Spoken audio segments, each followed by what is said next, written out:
Another trip. Yep, get her going. Perfect. So, last night I noticed third period, you moved the power play units a little bit and it looked like that's what you were working with today.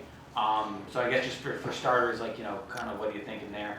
Just try and get them going a little bit, get it back to where it should be, and we got to get more chances. We got to create more. And again, we played against one of the best PKs in the league last night, so they did a good job. But we just a little stale, and hopefully get more going.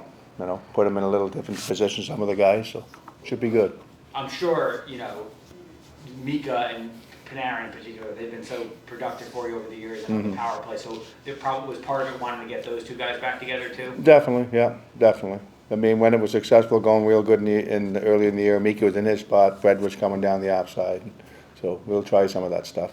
They can switch into different spots, but it looks like Kane is more kind of on the goal line as opposed to having a guy in the bumper. Is that like a little bit of a formation change, or? No, we're going to do different things with that.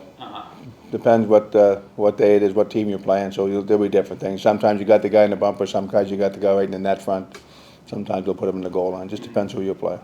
Usually, like a bumper guy, are you looking for somebody who can deal with traffic a little bit, maybe a little bit of a bigger body? No, sometimes when it's pressure, you got a guy there to relieve some of that pressure. I mean, we haven't scored a lot of goals from the bumper. It's probably 3 or 4 this year. Yeah. But because usually Meek is the guy on the other side. But when you get teams with a lot of pressure, you find that bumper guy, and he got to be an outlet sometimes. For you, going into a playoff series, how big of a difference can a power play that's clicking make for you? Special teams are huge in the playoffs. There's no doubt. And like I said, we got some time to work with it and get it. I mean, it's still pretty good. With 23%, it's not that bad. But overall, we just want to get a little fresher look and try some different units, and hopefully they'll work. Is it, in a way, kind of a warm-up to playoffs when you're playing teams back-to-back like this?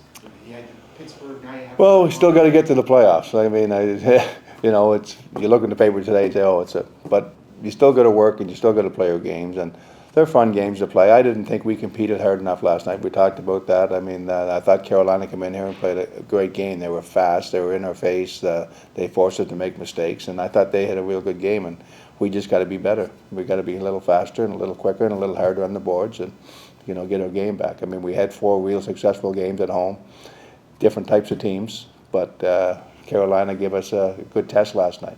Is especially against them, you really have to kind of bring that work ethic because of Yeah, like we did in the past in the playoffs last year. We had a great series against them. It was an outstanding series.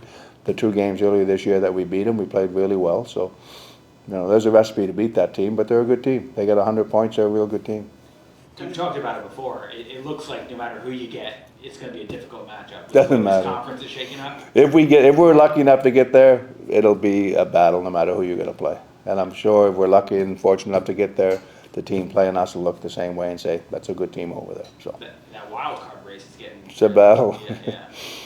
Just want to stay out of that race. We want to be in the other race. Yeah, I know. You had said with Kane you might try some different things with him on the power play. Does he give you that flexibility where he can be on the goal line, He can be anywhere. He makes plays from the goal line. He can make plays from the half wall. Depends, on the other guys. And it's not just flexibility for Kane. It's flexibility for Mika and all their guys. So there's 5 pretty skilled, high-end players in that power play right now. And then you got a few other guys in the other unit that's pretty good too. So there's talent there. We just got to find the right chemistry and getting them. Sometimes we pass too much. Sometimes we're not looking for the shot quick enough. And, that's what happens. So once they get going, like they did in the 4 prior games to last night, things will gel a lot better.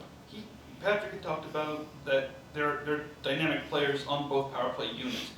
How, as a coaching staff, do you balance having them be dynamic with them also kind of playing simply in terms of getting shots through? Well, that's what we're working on every day.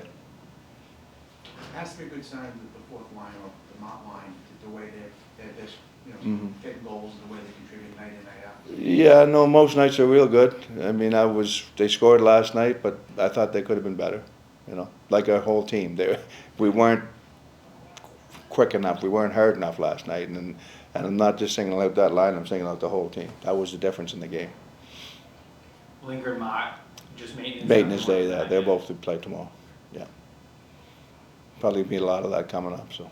Yeah. Playoffs getting close and guys do that type of thing. So. You're late.